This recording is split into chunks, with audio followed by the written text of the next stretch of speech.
Hey reader, this is Centaur here, and today we are continuing our series looking at artillery choices available to you in bolt action, and we have reached the medium howitzer. This also means that we've reached kind of the fulcrum, the middle point. We are about halfway done with this series, and we should be wrapping it up within the next few weeks.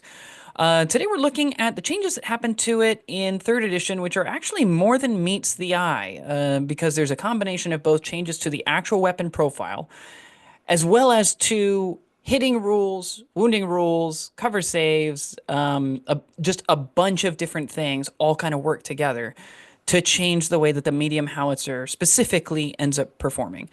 We're going to compare this to how it worked in 2nd edition, but this is primarily a 3rd edition talk. Okay, and we're going to continue looking at this within the context of the criteria that we look at for artillery and more static stationary weapons.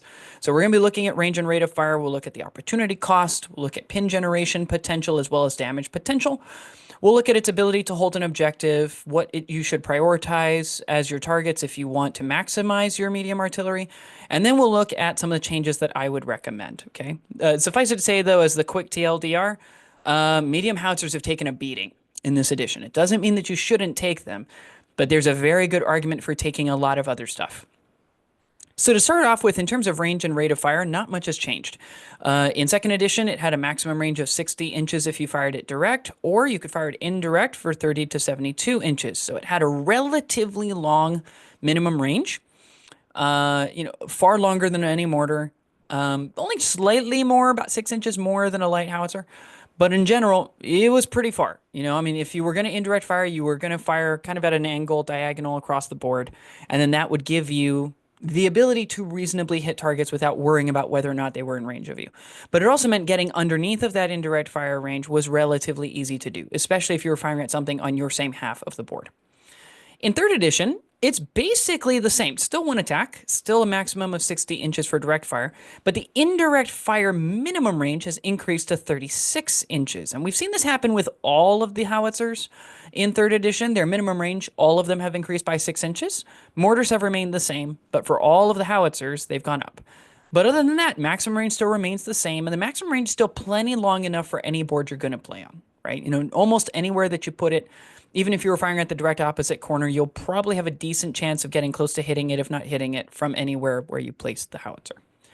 This means that it is effectively a light howitzer with an extra 12 inches of direct fire range, an extra 12 inches of maximum indirect fire range, an increase of 1 inch in its high explosive template. So it is covering more ground with a 3-inch template instead of a 2-inch template. And thus, because of that, it moves from a pen +2 to a pen +3. So it does gain a benefit to the wounding roll.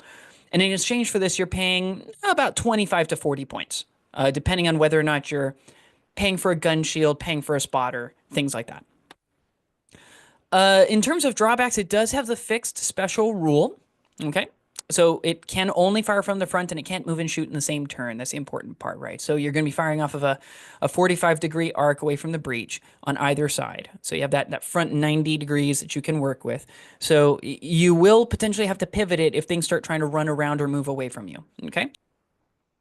It also says that you can take a spotter for 10 points. So it does increase the cost of the weapon, but it does mean that if you want to make sure that you can see over that line of sight blocking hedge, line of sight blocking ruin, line of sight blocking forest, line of sight blocking building, anything like that, you can take advantage of a spotter to give you extra line of sight. And of course, per the rules for 3rd edition, and we'll go into this a little further below when we get to the damage side of things, indirect fire also ignores cover saves. So because of that, if you do a wound when firing indirect, you have done a wound, right?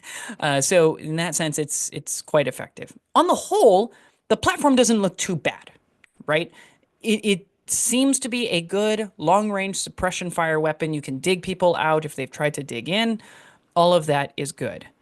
The problem tends to start with the opportunity cost. Okay, first of all, this is a very expensive artillery choice. At 75 points regular in 2nd edition, it was fine, especially because, again, you were only taking one, and you could only take one tank and one armored car in any given reinforced platoon, which meant for firepower, you were typically looking at tanks and armored cars to lead you off. It was a good source of firepower there. And then the next was probably your artillery, followed by the mortar, right? So if you wanted firepower in 2nd edition, 75 points was actually relatively cheap as a means of getting that. In third edition, the cost has gone up to 90 points, and for both editions, you still pay 10 points if you want to add a spotter. This means that instead of a 75 to 85 point unit, it's a 90 to 100 point unit, which is not cost prohibitive per se. If you build your army correctly, you can fit these in.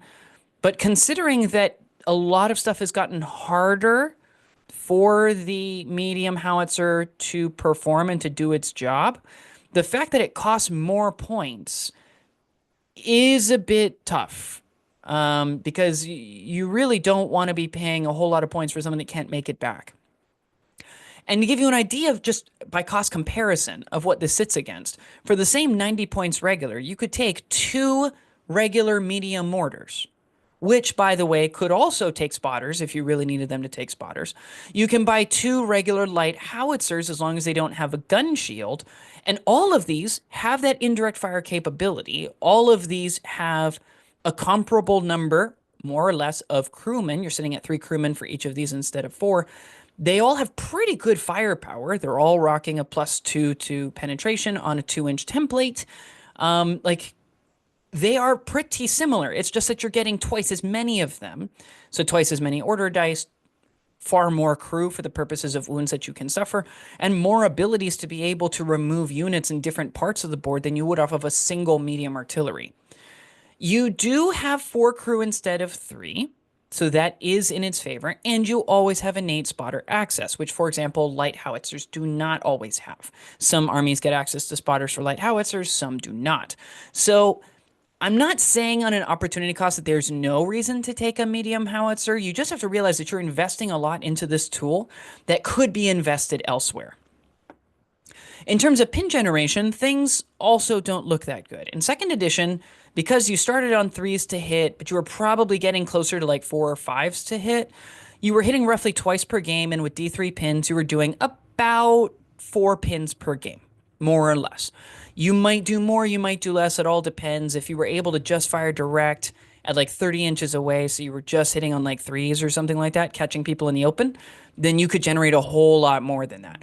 But in general, you could reliably get about 4 pins per game out of these, and that meant you were paying about 21 points per pin, which is a bit high. It's not that high for bigger, heavy weapons, but it is pretty high, all things considered. In third edition, because of how everything now starts on 4s, and there's a non-zero chance people are going to be shooting at you because they have more units, and especially a lot more machine gun teams, which have really come back. But between machine gun teams and snipers, the fact that you probably have a pin on you means you're probably hitting on 4s or 5s throughout the game. So still about the same at 4 pins per game, roughly 2 hits. But since you're paying about 100 points regular, including that spotter, you're now looking at 25 points per pin. So again, not like the worst stat that we're going to see, but not great. And so I think it's fair to say you're not really taking medium howitzers because of their innate pin generation capabilities. You're taking them because this is the cheapest way to get D3 pins on a single hit, which is the only reliable way in this game to get more than 1 pin when you hit a target. D2 pins is not bad, and the fact that medium howitzers and medium mortars and light howitzers went down to D2 pins, I think actually to some extent helps out the medium howitzer in terms of its ranking, because of the fact that they are not an easy way to generate D3 pins anymore. This does mean that if you want to reliably stack pins on something all at once in a single activation, the medium howitzer looks really appealing. The question is just, can we make it actually functionally work? And so from a pin perspective, like, it will stack 1 unit, but that does require it to work on a unit, and it requires them to hit it, both of which are question marks.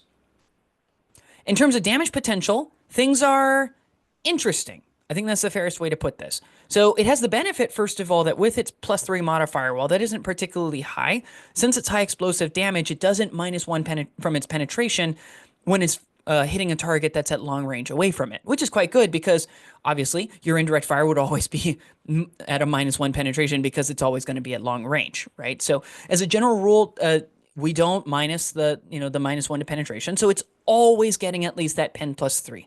It's not like an AT gun where they really need to worry about, oh no, am I at my standard range or at my long range? Much like a bazooka or other shaped charge weapon, you're always guaranteed to get that penetration, which is nice. But of course, the fact that it's starting at a pen plus 3 means, and you can see this on the chart, that whether you're hitting on 4s or 5s, I've included 5s both because that's a pretty reasonable time when you might reasonably start ranging in successfully if you're firing indirect. But also, it's what you would get if you had at least one pin on you, or if, unfortunately, you were down to like one crewman. So your chances of being at 5s is actually relatively high. It's probably going to happen in a game. But you'll notice you are at under 5% through damage value 8. You are actually not very likely to hit the target and then successfully wound the target and then roll high enough on the damage chart that you might actually remove it. Okay, it's not particularly high. When you start hitting damage value 7, you run into two benefits here that move the math. The first is the one we actually calculated and hard baked in, which is the fact that you can fire at this thing from literally anywhere, and your chances of wounding it, at least glancing it, is already at like a 50-50 chance, right? If you hit it from the side, if you hit it from the top, it's even better than that. And the fact that there's a good number of times where a damage value 7 vehicle, like maybe they get a cover save, maybe they don't. All of that means you get this sudden jump to about 8.33%, which is, about a 1 in 12 chance, more or less, which is not horrible for bolt action. It is not particularly great at 100 points regular, but it is not particularly bad for bolt action. When you start hitting damage value 6, a lot of things start changing. First of all, you, again, since you're not suffering that penetration modifier from far away, you're at a better than 50-50 chance if you hit it of actually wounding it. And second, there's no damage charge, right? At this point, when you hit the unit and you wound the unit, there's a wound. It's being dealt. The thing is being destroyed. It's being removed.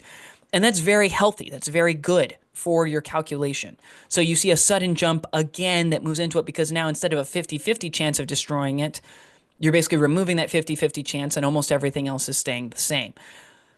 There is one place where the math has not calculated this, though, and this is why I mentioned it after we talk about damage value 6, is that technically you can get that damage value 7 to be wounded very similar to a damage value 6 if you are firing at the top of the vehicle and it's open-topped, right? Because if it's open-topped, you add an additional +1 to the result, right? And it's just dramatically easier to destroy with the way that they've updated the rules, which honestly I think is very good. I think it's helpful just to, since they were going to buff a lot of open-top vehicles by reducing their costs, I think it's nice that there is a commensurate trade-off that comes with that. So they're still useful and worth taking, but you do have to be careful with them. So it rewards tactical play. I think that's good.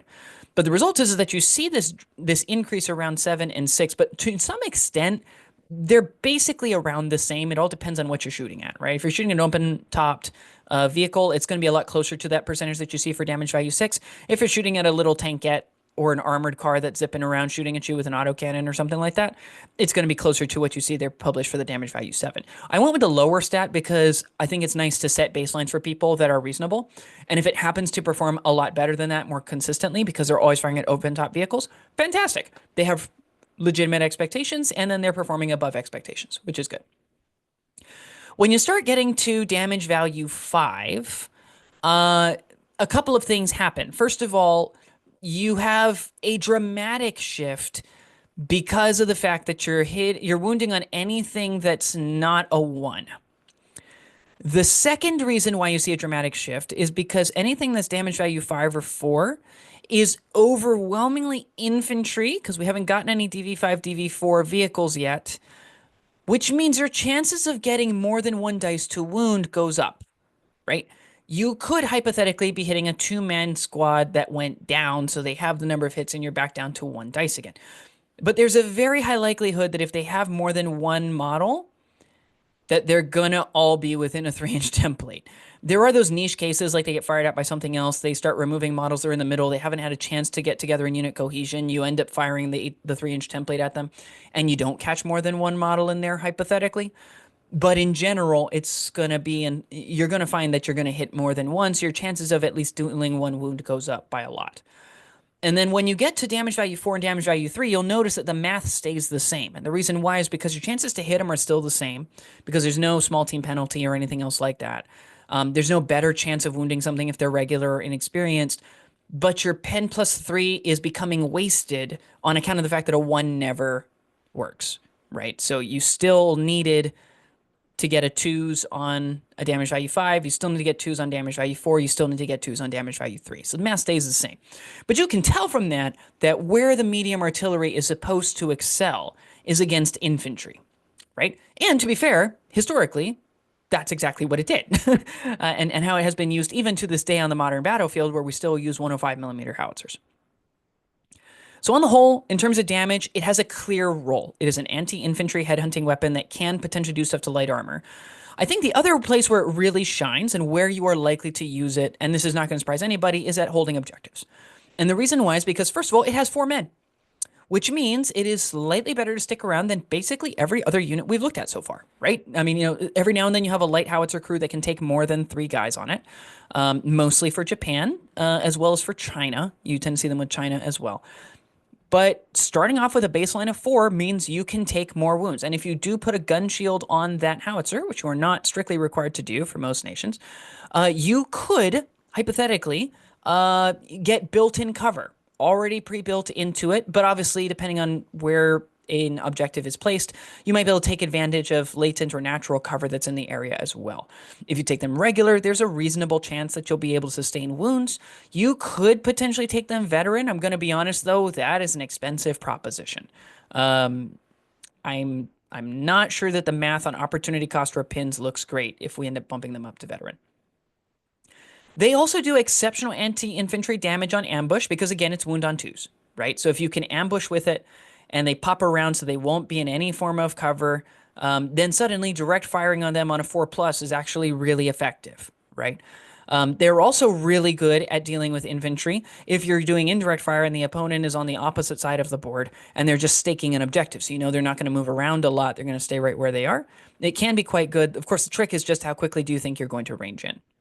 They do have, however, that long range to support advancing troops, right? So if you can have a nice long lane where you can set this thing up, it can guard one objective and help you take another one at the same time. And it can do that very reliably, both because you have the option for direct fire, but also you could just use a spotter to try to hit something that may have difficulty shooting back at you. This also makes it a good tool, by the way, for dealing with things like autocannons, snipers, other things where maybe they don't have a direct line of sight to you, but you do have indirect sight to them, and you could potentially hit them and try to knock them out, because those are, again, units that really don't want to move if they can avoid it. You also have the ability to reactive fire if assaulted from the front, so it does make you better than a mortar for the purposes of protecting you. It does have to be from the front, though. If they assault you from the sides, gun can't fire that way, you don't get the chance to reactive fire. So just keep that in mind. It's not as good as an autocannon in this regard, because those tend to be on rotating platforms, but at least it can reactive fire if people are coming at you in the most direct way. The drawbacks, of course, as we mentioned before, includes the fixed property. Can't move and shoot in the same turn. You also are unable to change your facing without invoking that advanced -1 to hit penalty. So that's not ideal, as it does cut back into your damage potential. And you are absolutely certainly mortar bait, right? This is going to come up in like every single video from here on out. Any mortar that shoots at you is going to make its points back, even if it's taken at regular and sometimes even veteran. It's going to make its points back. If all it does all game is headhunt this piece, it has done its job. Obviously, it's nice when it does more than that. Mortars, in my experience, actually tend to do that. They tend to be able to go after 2 targets, sometimes even more than that in a single game. The result is that you have to be really intentional, and you have to make sure that you're doing counter battery fire and you're removing those mortars as quickly as possible. So toward that end, what would I prioritize? I would do a couple of things. One, I would go for soft skin transports and tows. This is going to be very common, both because if you hit it, there's a very good chance that you're going to remove it. And if you hit it and there's something inside, all of those pins that you do are going to do pins to those units. And then if you can destroy the transport, you're doing hits to that unit as well. Now, the hit is resolved as small arms, so you're not going to get that +3 penetration. But that is more hits than you were planning on. And if we're purely trying to make back our cost, if we're purely trying to slow down the enemy who is trying to transport a unit, this is a highly effective play, especially if you're in ambush. You can fire direct and you can try to hit it reliably as it's in the middle of moving. So it's already committed to moving up the transport and possibly take some pins if not gets destroyed. All of that is good. I think they're also, ironically, really good at taking on inexperienced and regular team weapons. Even though you're kind of wasting some of that penetration modifier, that 3-inch HE template is likely to cover the entire team. It's very rare that you can actually set up a team so they can completely avoid a 3-inch template, because if you center it on the center model, whatever that center model is, the template of your damage is going to extend an extra inch and a half. And that means that even if you're going over half of the model base that you're over, which is less than an inch in diameter, and an extra inch of which team weapon personnel are supposed to be within an inch of each other, you would still by a few millimeters be clipping another person, right? Whoever it is that was supposed to be right next to them. And obviously for most people, since we're not going to be measuring with a tape measure to be exactly down to just barely within an inch of each other, there's a very good chance you are just going to catch all three of them, and it isn't even going to be a question with your opponent as to how many you catch. You are going to hit at least all three. And if you end up hitting a 4-man team, like you could with, say, a heavy mortar or a heavy machine gun team or something like that, there's a very good chance you catch all of those models as well, because most people don't put them in a straight conga line. They're going to do something to the akin of this, right? You know, where they're in some sort of formation, and then you can place it just between all of them, and you should hit all of them. So even though they may go down, even though they may, they may try to spread out their men, they can't actually spread them out all that much. And again, if you hit them, you're getting 2s to wound. So whatever you hit, you're likely to remove, and then you're likely to do pins. And even if they went down, there's a very good chance they've lost half or more of the crew, and now they got to start taking checks, right? And they're inexperienced or regular per what we're recommending you shoot at. So not only are these the most common team weapons we tend to find, these are very easy to remove. And I think that's a very good way to play this. I think these are also really good against artillery choices. Again, artillery don't want to move around. Multiple rocket launchers in particular are a good choice. One, because they don't go over 4 men. So again, you can catch a lot of those men, as we were just talking about with the team weapons. But 2, and more than that, because since they're already putting pins on themselves, if you can put additional pins on them, they become a lot less useful, even if they have something like a company commander or a smaller platoon commander nearby. They are a lot less effective. And since they tend to be taken inexperienced, at the very least, you certainly don't tend to see them taken at veteran. Chances of winning these guys, pretty good. Chances that they may run away if you even just remove half of the unit, pretty decent. They are also pretty good against veteran infantry because, again, 2s to wound. It's nothing to sneeze at. But even more so on ambush, because obviously we don't want them getting cover saves. That's the big thing. If they do get cover, fine. Cover's only going to cut out about half the wounds you do. You're still pretty likely to do a good number of wounds to them. But obviously they are quite effective just in general against any infantry, right? I would probably note in passing here, especially if you can catch some sort of cavalry model, and especially a regular cavalry model, so that way they're relatively easy to remove. Their general morale is relatively low. They tend to have pretty big bases, which means catching at least 2, 3, or 4 of them together is pretty likely, because you kind of have to bunch up a little more with cavalry in order to take advantage of terrain cover benefits. I mean, you could do quite a bit with these guys, right? You can remove quite a few of them using a medium artillery piece. And then finally, if you really don't have anything better to shoot at, you can shoot at lightly armored vehicles and have a reasonable chance of success. If you hit, you will do pins to a DV7, DV8 vehicle, which is always nice. Even if they take them veteran, you will do pins to them. Will you penetrate the armor? Fantastic question. Will it actually remove them? Possibly. But in reality, even if you just damage them, get a glancing hit, and can immobilize them, or set them on fire, even if they just stick around, right?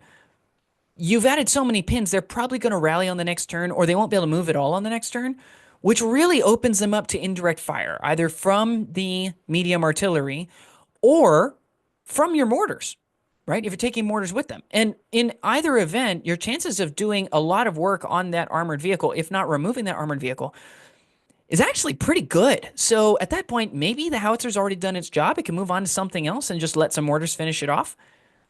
It's not a bad idea. It could work, especially if you're accompanying these things with heavy mortars. Okay. So what would I recommend? Unsurprising to anybody, I would give it a points reduction. I think it should be looking closer to something like 70 points regular, okay, bringing it closer in line to the medium anti-tank gun. This would assume that you're paying plus 5 points over a light howitzer to add the extra 12 inches of range, which I think is pretty fair considering, a bunch of the other profiles that we have. And then adding an extra 15 points for the extra 1 inch of diameter because you are gaining quite a bit of extra space. And also the penetration of +1 that you're also adding from that increase of 1 inch from your HE. And I think that's pretty fair. I don't think that that necessarily cuts out the light howitzer because obviously the light howitzer gets the benefit of scale, right? While this may only be 20 points more, you start taking 2, 3, 4 of these, it's going to cost you a whole lot more in the long run than taking 2, 3, 4 light howitzers. So I think in general, I think that's okay. You would still pay the extra 10 points on top of that to take a spotter. So, if you wanted spotters on it, medium howitzers would be even more expensive. So I think it still protects the light howitzer without encroaching on it too much. It brings it a lot closer to the medium AT gun in terms of where that should be, I think, in its final pricing point. And, while it's true that HE does ignore all cover saves, and I suspect that this is why they increase the cost, while HE ignores cover saves when you're firing indirect, you're not actually going to hit that often indirect. So you're only ignoring maybe 2 rounds, 2 successful hits worth of cover. That's all you're ignoring, really. If you were ignoring this all the time, I'd keep it at the same price point it is. And I'd keep, by the way, for the one that's coming up in a couple weeks, I would keep the heavy howitzer also at its current price point because if it was always removing cover saves and a hit and a wound is a wound, I think you would need to have that, okay? But since it's not, I really don't think you're getting that much value for how much you're paying for this. The value proposition is really, really bad at its current price point. And I suspect I know why this was done. It's not just, oh, cover saves are so dangerous. I think it's also that in second edition, and I'll go ahead and show one of mine here to show that I am also culpable of this. Okay, this is my Polish 105 millimeter howitzer, and I've gotten a lot of work out of this over the years. Basically, everybody was running howitzers in their artillery slot. Like every now and then you would see autocannons. You might see, especially people who are going more thematic or historical, you might see AT guns. For some of those minor nations where Pen +4 is about the best you get, you might see some AT guns. But the truth is, even for a lot of those minor nations, it's not like they had big tanks that they were spending their points on. So it was not uncommon to see them taking heavy howitzers that also get the Pen +4. They just don't have to worry about, the long range penetration penalty. They in general didn't even have to worry about the long range hit penalty because they were looking at that 36-inch standard range. So the result is that you had a lot of people just taking howitzers. And I feel like the increase in cost that came to medium and heavy howitzers was not just because they said, hey, we're making rules changes, switching away from hit modifiers toward cover saves, and HE done indirect can remove cover saves, so we need to make them more expensive, lest everybody just continue taking them. I think it's just they wanted to see more diversity. They wanted to help out the AT gun crowd specifically, and so they tried to make it so that howitzers would cost an awful lot more.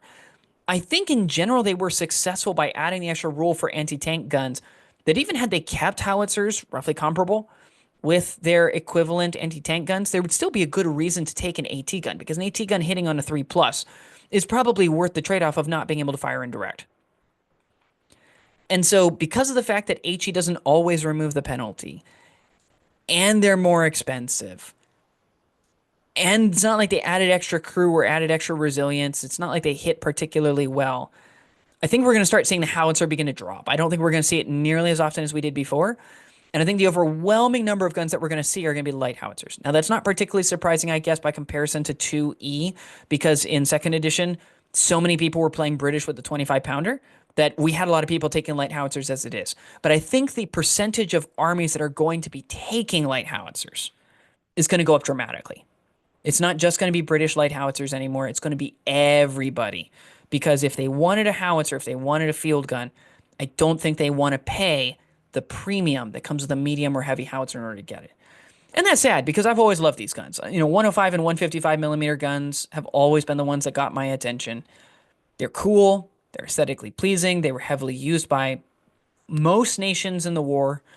And there's a reason for that because they're highly effective. It's pressing infantry, keeping them down, and doing removal to protect positions and to assault enemy positions. And I would love to see them get used a little bit more. And so, what do you think? Do you think that I'm being too harsh on the medium howitzer? Do you think that maybe there is a SKU list that uses medium howitzers highly effectively so that you can really take advantage of the enemy's assumptions about these things and catch them off guard? I'm not seeing too many examples with it, though I will be playing it out and I will be practicing it. You will see some games on this channel to kind of show you some of my thinking and some of my experience with it as we go along. But I'm going to be honest, I'm not holding out hope because I just think that the points cost is just too high for what we've got. But tell us what you think down below. Do you think that the points reduction that I'm recommending is too much? Is it too extreme? Does it suddenly antiquate everything else? Let us know down in the comments below, and I will see you next time.